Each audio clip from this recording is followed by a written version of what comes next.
fighting a few uphill battles to try and regain the interest and love for the game,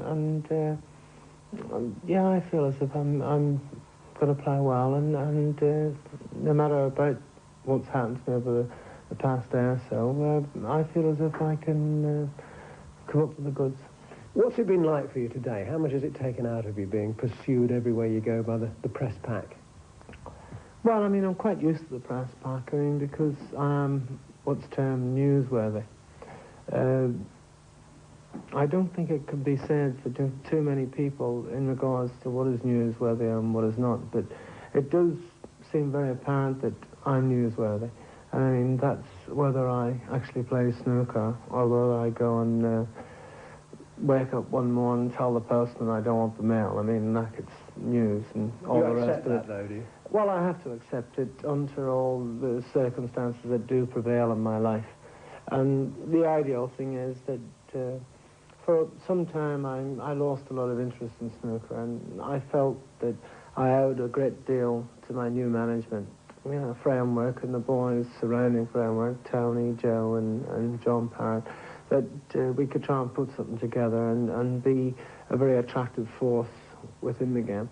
And the ideal thing is that, well, I owe that to the people that took me on after a certain amount of time with other people that have, I wouldn't even say tried to manage, but other people. Yeah. And we saw you at Manchester Police Headquarters today. What was behind that? There's been no charges been laid against me. We will keep this thing pending and until our association actually make a decision one way or the other. And also we can actually talk to the police at a date that gives me a chance to actually talk to my advisors and equally to get everything in perspective.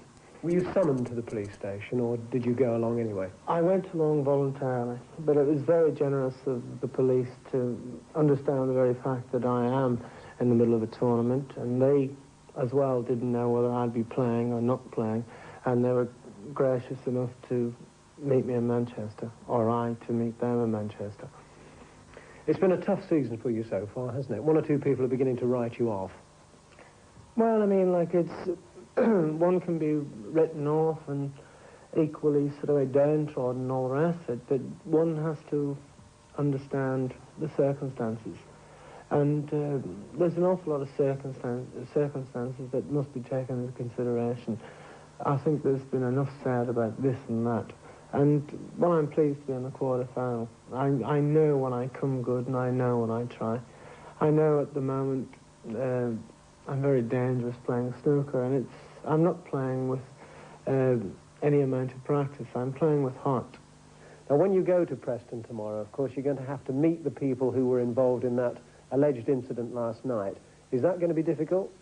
No, that won't be any. It'll probably be a relief. How will you prepare for the game? You're going to have an early night?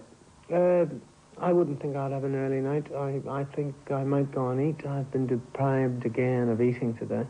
And no, I think I've got a couple of nice friends here. I'm going to hit the balls for a couple of hours. We might send out for a Chinese meal. I mean, I'm well into Chinese food. And probably go to bed at midnight and get up at 8 or something like that there, and then take it from there.